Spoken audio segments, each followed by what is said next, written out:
And then there's sadness.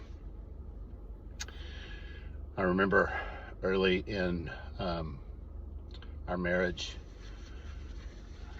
Jen and I were chatting. It was the first few weeks of our marriage, and she seemed really low. And so I asked her what was going on, and she just said, "I'm sad." And for me, I remember my internal response at that time was, "Oh no, there's nothing worse than sadness. You can't be sad, right? It's, um, it's sort of a forbidden emotion in my own mind. Maybe it's a product of the culture I grew up in. Uh, my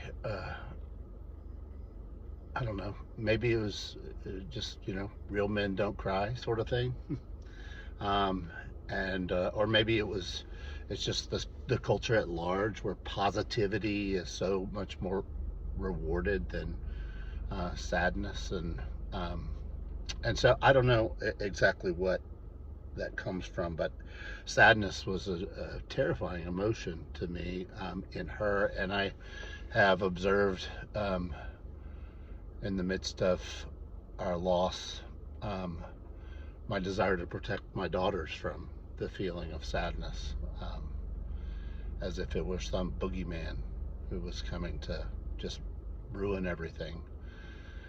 Uh, there's a horrible side of sadness. Obviously, the profound loss of dreams that we had together, the loss of dreams for my girls to have their mom at their weddings and holding their babies. There's so much sadness in the loss of those dreams, the brokenness of those dreams. There's also, I'm a pastor too, so um, there's just the sadness that death is even a part of our reality. You know, it's not the way it's supposed to be. The sadness that Jesus felt when his friend Lazarus died, and the tears that he wept there. Um, that loss is in everyone's future, and death is an obscenity, and it brings these profound feelings of sadness. And yet I've tried to fight them off, honestly, because of my fear of that emotion. But I've also observed too in the overwhelmingness, I couldn't fight it off. I can't fight it off. And so the tears have come all day long sometimes. Sometimes in just minutes of the day when everything else seems to be normal, then I just have these profound waves of grief and sadness, and I've had to just let them in. I've had to learn, and I'm still very much learning, that sadness, there's a beautiful quality to it as well. I think that's and people have told me this, and I've found it helpful that the sadness is a measure of love. Um,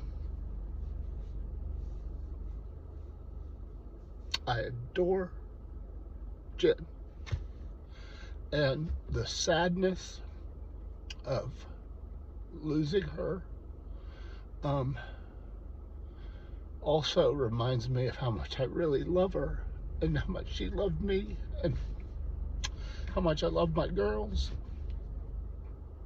and how much they love me. And so there's a connectedness and sadness too. There's a connectedness with each other, our humanity. There's a connectedness with my own humanity. Like, it's okay. Like, just be sad. It's okay.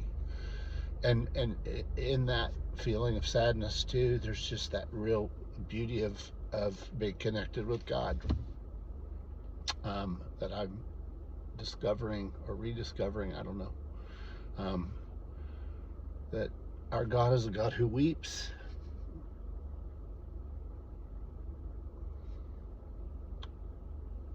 And He's weeping with me.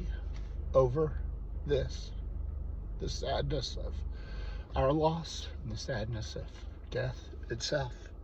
Um, and so there's sort of a beautiful connectedness with humanity and my own humanity, that I'm learning to let in.